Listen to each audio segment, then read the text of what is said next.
Workation, la nueva manera de vivir. Conviértete en ciudadano de un mundo sin fronteras y haz comunidad.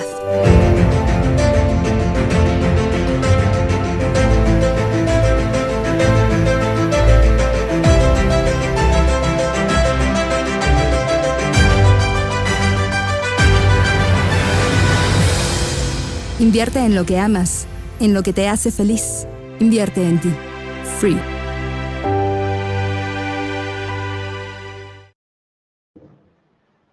Buenas tardes, everyone, and thank you so much for taking the time. I think we've all spent a lot of time here, and it's a gorgeous, gorgeous location, and I'm so lucky and excited to be here to learn from all of you. And I hope today you take away some ideas about how decentralization and really very much through blockchain can help to create financial empowerment, not just for yourselves, but also for the communities around you. I want to start with a little bit of a personal story. So I'm a child of immigrants. I remember very clearly the first time, we immigrated. I'm Chinese. My father immigrated and with our family from Shanghai, China, to the United States.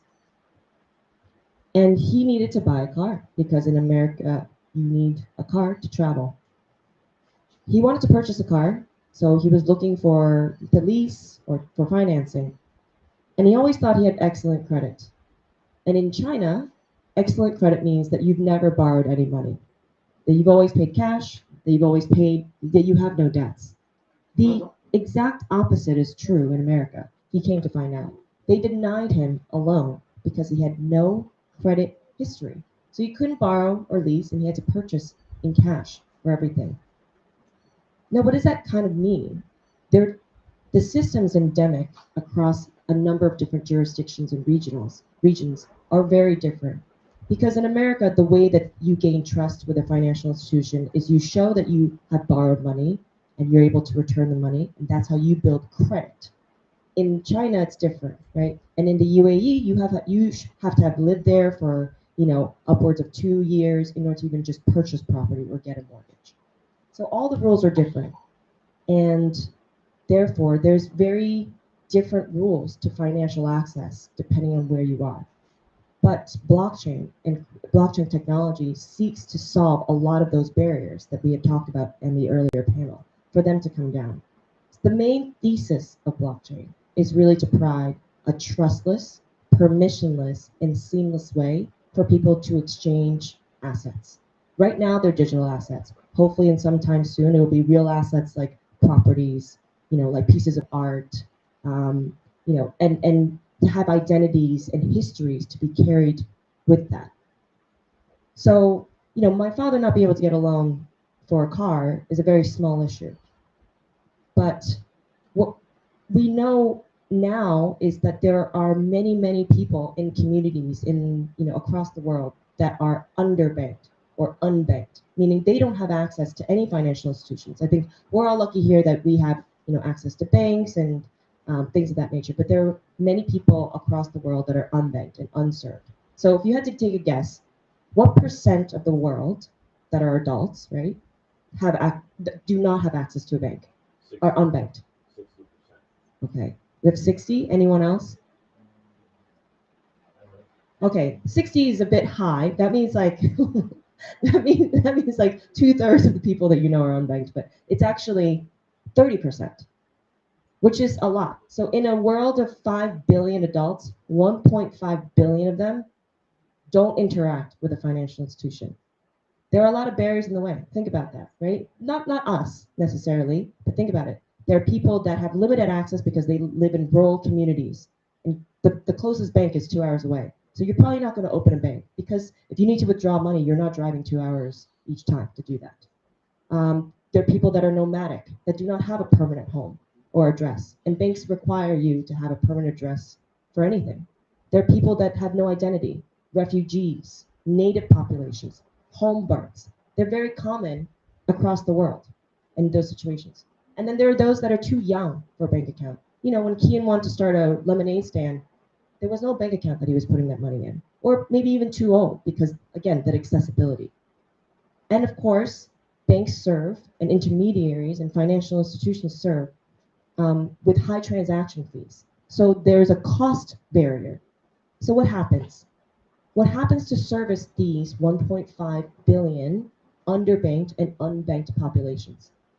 So micro lending, micro communities, they get built up. And there are over 350 million of these micro enterprises and community solutions that are patchwork band-aids because people don't have access. So if you're starting a business and you're underbanked, you're asking your neighbors, you're asking your family members to contribute to it. So again, you have a lot of communities that do not have access, that are not financially empowered to build their dreams, to build access. And even for institutions like making movies or independent artists, they lack the capital to realize their vision. So let's think about how crypto can address these problems. Access. Let's start with that. All crypto transactions are done digitally. So if you have access to the internet, and most people do now, and most populations, their access to the internet is through their phone, right? So they can access crypto instantaneously. If you have connection, to the internet, you can access crypto. That's it. So if you are at home and your leg is broken, you can still make that transaction. It doesn't matter. Identity. On its own, crypto is a trustless technology. I don't have to know who you are to know that you're good for the money. Why? Because blockchain technology, the people, you can use a block explorer essentially to go in and say, in this wallet address I'm giving you, you don't have to know that I'm good for the money, that I have the money for the car, that I have the money, for the house, that I have the money to send you, because you can search for it. You don't have to trust. You can just verify. That in itself is incredibly useful for something like credit history, for something like, maybe possibly in the future, employment history, and you eliminate the need to have a piece of paper to prove that you are who you are, that you have the funds of what you have. And then, of course, can you imagine, a kid like Kian starting a lemonade stand, right? He's 5 years old, he's 67, but he's incredibly entrepreneurial. But does he have to wait to ask his parents, hey, can you open a custodial bank account and do all the paperwork and wait, 3 months or whatever it is? No. With crypto, he can do it immediately, right? And someone can send him, a fractional amount of stablecoin or Sol or ETH or Bitcoin to say, I'm going to pay you in this cryptocurrency via a stablecoin. He's going to deposit in his wallet. Then he can go crazy and do whatever he wants. So I'll give you another example of something that was incredibly interesting. During the pandemic, there were a lot of people in the Philippines that were out of jobs due to the pandemic. But people were still able to, via crypto, via a play-to-earn game called Axie Infinity, to mine by playing the game and earn a living that was in like a few hours, that was similar to the amount of money they would have been making for a whole year pre-pandemic. That created an incredible opportunity to uplift people and allow people to feed their children, and also to introduce people to crypto and to blockchain. So I think because of the technological infrastructure that underscores a lot of the solutions, you can cut out a lot of the problems that are endemic to how people interact with financial institutions today. You can dissolve the barriers to access because things are immediate and they're settled immediately. You can dissolve the need for specific identification, especially if you're a refugee or you're a nomad or whatever it is. And then you also dissolve the need to pay high fees. I mean, remittances are incredibly common with Mexican Americans, that are working in Mexico that want to send money home to their families. Right now, they use probably Western Union, they utilize payday loans because that is what they have access to. That is the only way that they are able to send and transmit money back to their families. Now, can you imagine a future where you don't need to wait, you don't need to pay those high fees, and your families can use that money immediately? So I believe that decentralization and blockchain technology has an incredibly important role to play to get communities connected, to bring up communities that have been for years incredibly underserved. It's not just for making funny memes, or it's not just for um, you know building a new project. It's for the people as well. That is also very much part of the original vision of why people developed blockchain technology and what crypto can be utilized for. So I think I'm incredibly excited for what the future holds, but it is important that we continue to be educated, and it is important for legislations to um, eliminate a lot of the legislative roadblocks that are in the way of this. And that's also, to be fair, why a lot of countries are very fearful of crypto, because for countries, monetary movement is a form of control. It's a form of accessibility into their own citizens. So there is an inherent level of freedom and access that you get, and you don't need anyone's permission to do crypto, right? So, I think that this could be incredibly revolutionary for communities, not just within the United States, not just within developing countries, not just within the technologically savvy, but also for very underserved countries in Africa, in Latin America, and all across the world. And that's kind of where I'll finish it off. If there are any other questions or anything I can address, I'm happy to dive in. Okay. Yeah.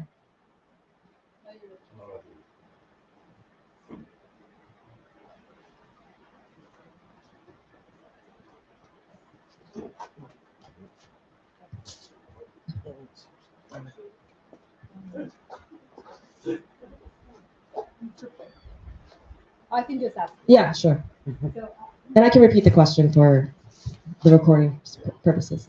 so you work for one of the largest crypto funds, right, in the US, and thematic funds. So I guess there are like two parts of the question. The first one, do you think a specialization in this sector is important when it comes to investment, number one? And then number two, what lessons have you learned by working with such a large institution, successful institution, that you can share with us that we don't have that exposure? Okay. So the question. No. So. Nope. Hello. It's C. You have to say C. C. C. See. No, Hello. Hello. You can hear the sides. Maybe I'll just talk to the side. Oh, there you go. Perfect. So the question was, in my experience, having worked with one of the largest crypto asset managers, what are some of the takeaways? What? No, so it's a thematic, right? Yes. It's a thematic font. Multicoin is known by being a thematic, right, asset management fund Yeah. in the space. So my question was, do you believe it's important to be specialized when investing in crypto? Number one. And then second, what can you share? What insights can you share with us of what you learned during your work with Multicoin? Sure. So I think the answer to the first question is it depends. So it depends on what you currently already have exposure to. If you're an institutional investor or you're investing through some type of advisor and you already have some exposure to crypto, maybe if you want to diversify your exposure, then yes, you should go with someone that has a very specific approach that you're looking to get more exposure in. So even within crypto, there's now specialization, right? There are funds that invest in things like DePIN, so physical infrastructure, decentralized physical infrastructure. There are funds that invest in memes. There are funds that invest in, in everything in between.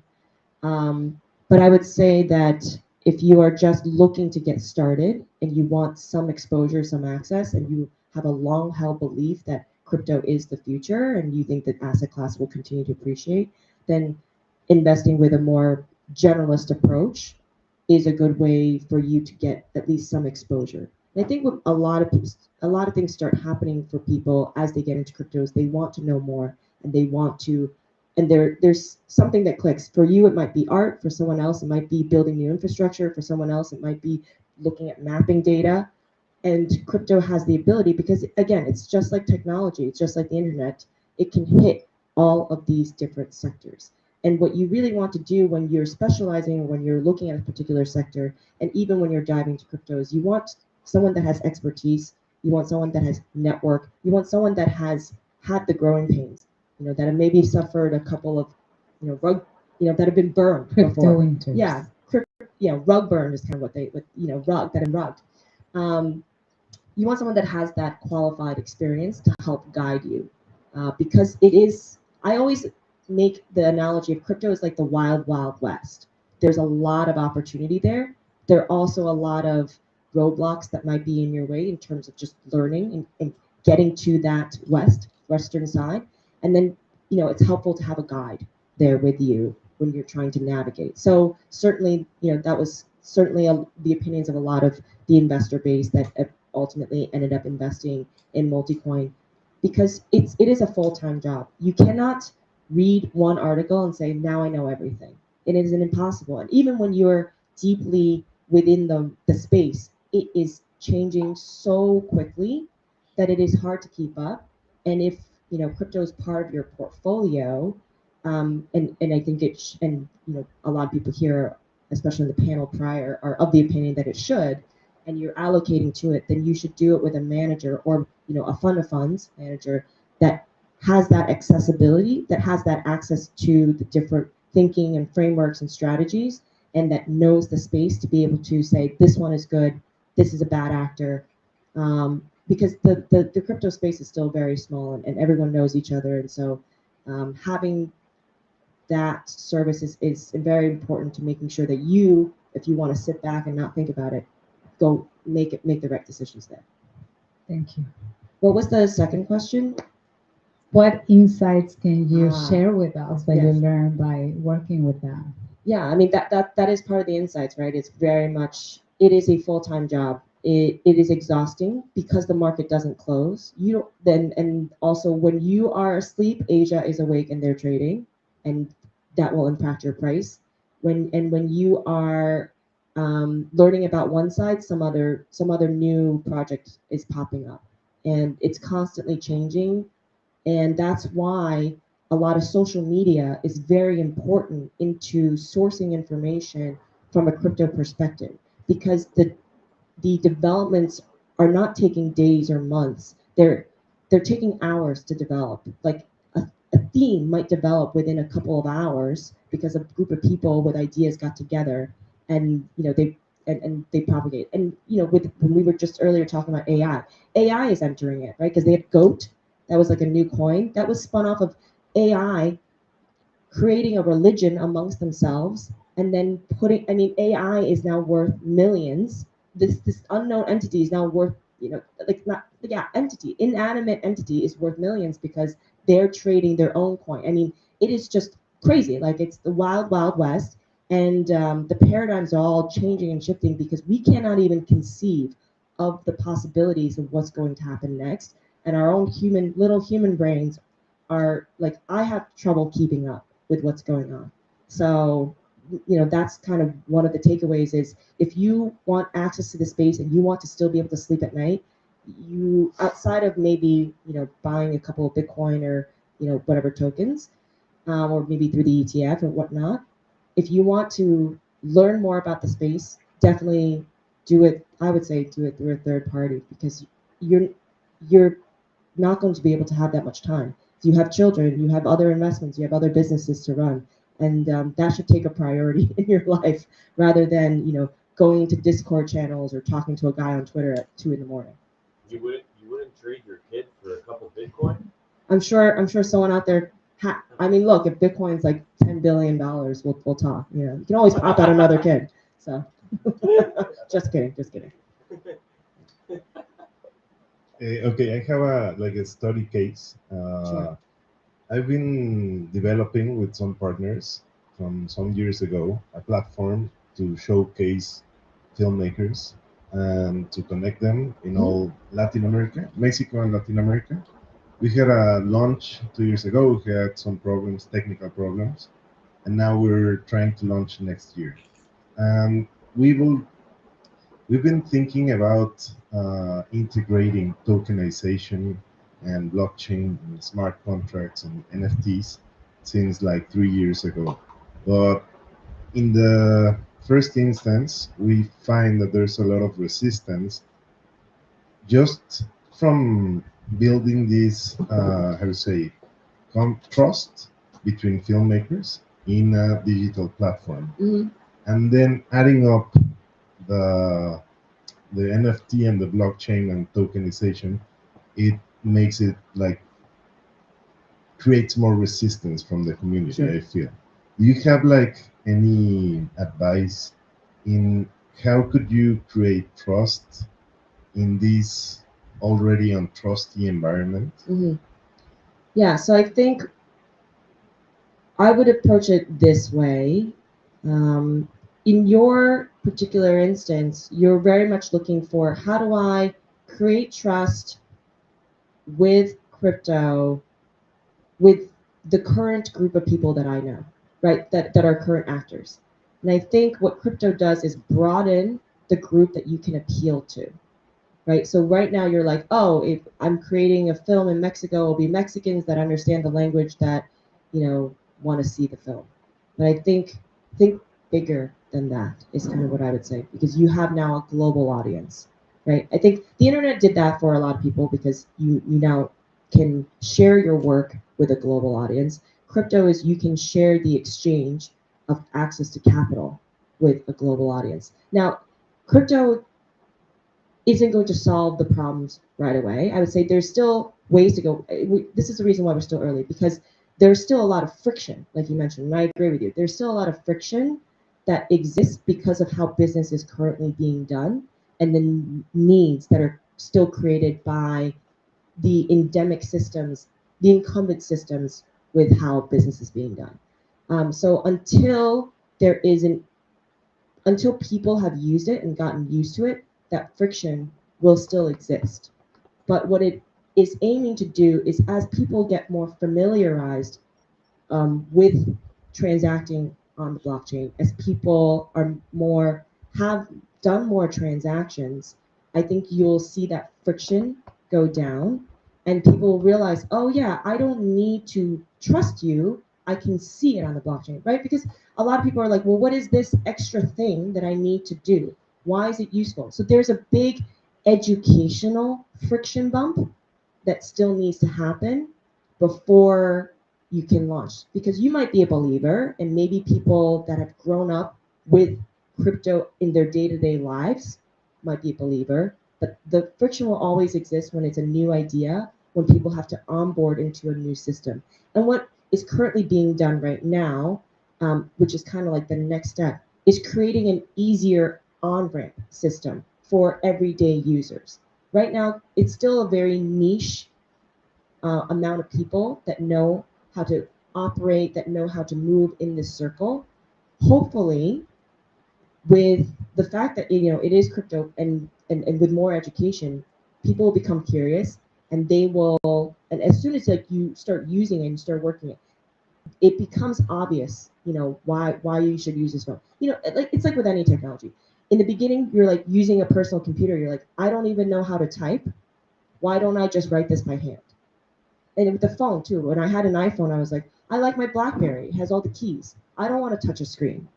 But the ease of the iPhone helped overcome a lot of the initial friction because of it was very easy for users to understand. I think crypto still has ways to go before it makes it very easy for the consumer, for the average everyday consumer to on ramp onto crypto. And when that happens, that's when I think the world will open. So I would say like it has the potential, but the friction that you encounter is because people don't want to have to learn how to do a new thing.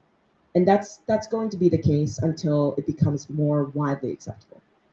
So sorry, is it a good idea to enter right now and develop this, or wait until there's less friction? I think yeah, I mean, I think it depends. I think it depends. It depends what you're looking to do. I think that if you're asking that question, I would ask you to educate yourself on like, does it make sense for your project and what you're looking to do, right? If you're just looking to build like a meme coin, very easy.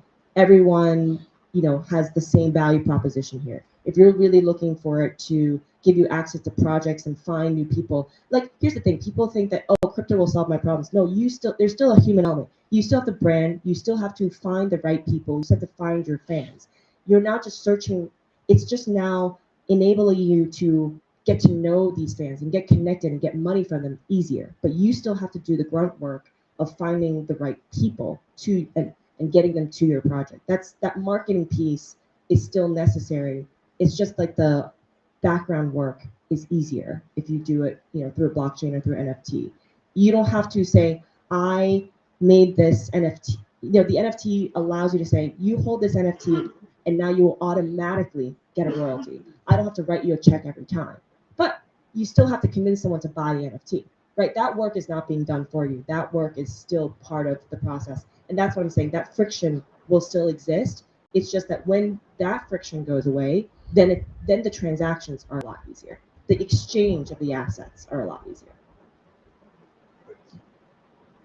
Did your dad end up buying that car? No, he bought it off of a random person. He went to a Japanese supermarket and bought a Toyota off of a random Japanese woman in cash. And it was a clunker. And then, it died. But but he should have used at least some kind of car dealership, because then he would have at least gotten some money back. But yeah. And that's what I'm saying. Like, now that I think about it, right? If blockchain were more proliferate and everyone can track your credit history, the bank probably won't even need to do a credit check. They just can go online and say, oh, you've always paid your loans back. Great, you have great credit with us. And if you've done it in China, you're probably going to do it in America. If you've done it in America, you're probably going to be able to do it in Mexico. So, as we're thinking about buying real estate and, doing developments and things like that, that's why the tokenization is also so interesting, because then you can have someone in Japan buy your assets here in Mexico. And if they can verify that you're a trustworthy developer or lender or whatever, they don't even need to, come visit, or they might still want to. But they don't need to do that. They can do it instantaneously. And there's no language barrier too. So it just knocks down a lot of the friction barriers that continues to exist in the way that we currently do business. And it's super interesting in terms of its potential. I actually, Yes, exchange rates. So yeah, foreign transaction fees gone, right? Because you're just using the same token. I actually totally understand, because could you believe when I moved to the United States from Canada? Yeah, they won't give you a credit card. They're like, Yes. oh, we can't do. I'm like, we have trade finance, like payables factoring Yeah. that we were doing for 7 figures for years with zero default, nothing, and that's like anyway. My question is about working. So you worked at a fund. Mhm. I'm assuming that the principals at the fund, I know I have a bit of background here. This question, they obviously had a huge success, and they are what I call like ideological believers, or like dogmatic proponents of digital finance. What do like what's it like inside, because you guys make a lot of money from the investments.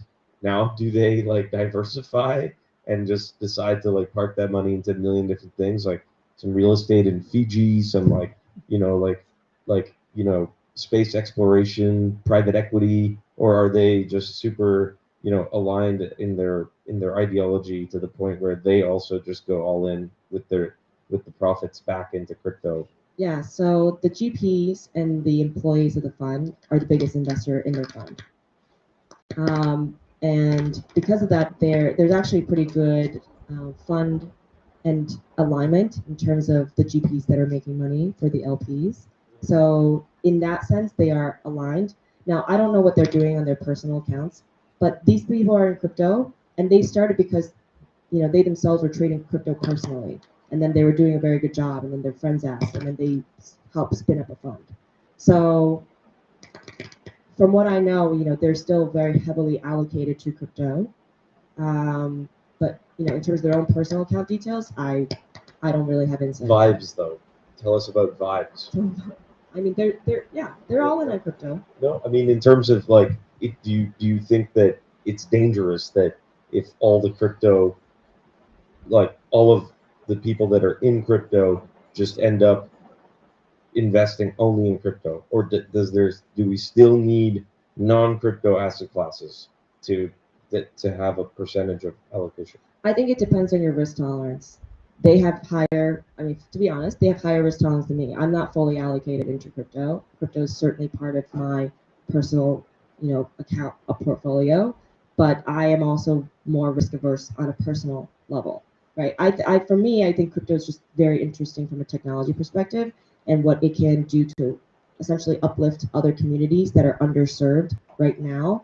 Paolo mentioned, the female population is very underserved and also pretty underbanked in terms of its assets, in terms of education around investments. There's a ton of programs and funds that are dedicated out there.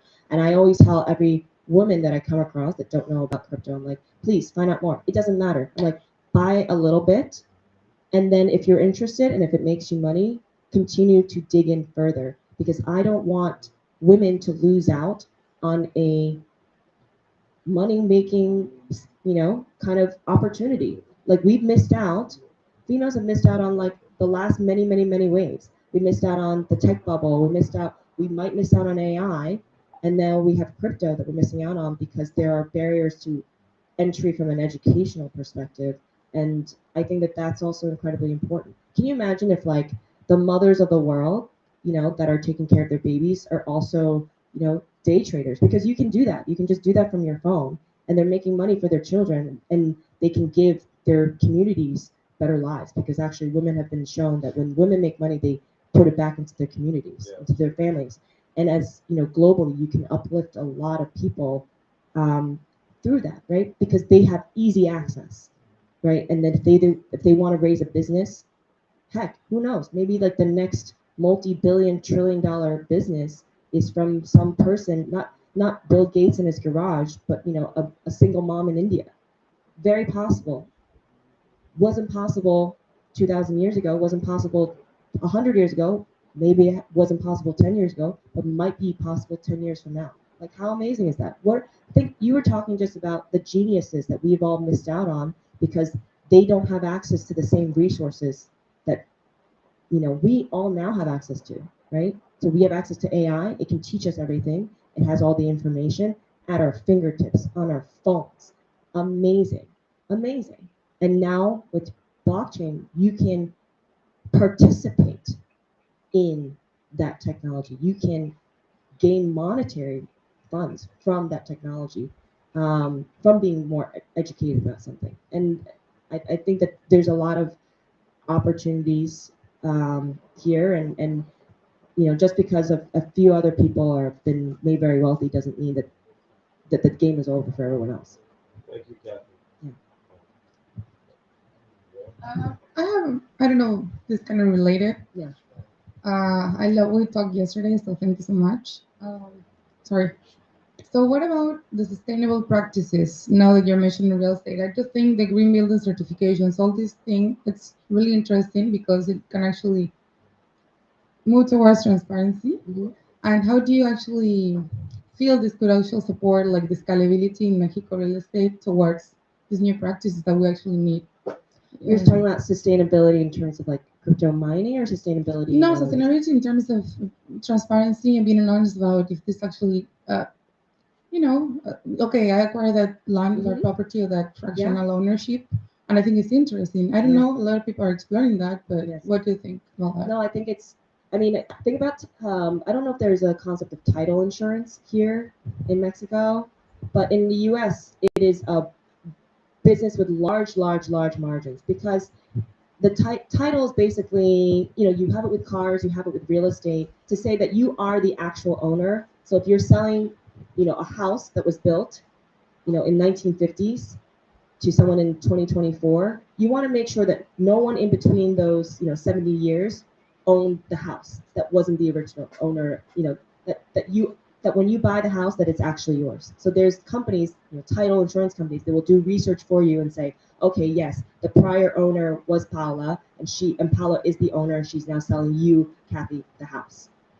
That can be eliminated, right? If you just put the house, the authorization of the deed or the whole house ownership on the blockchain, it eliminates an entire industry, because you can just check yourself.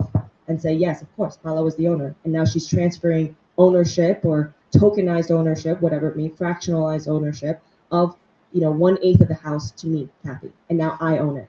And I can see that wallet transaction and happened, yesterday at 10 p.m. That's it. Done. You cut out a middleman. So yes, the transparency will probably eliminate a lot of current red tape, a lot of business, and that's why people are resistant, because a lot of people make money because the system takes so long and is so inefficient. Yeah. So I hope that it makes things cheaper for everyone. It makes things easier.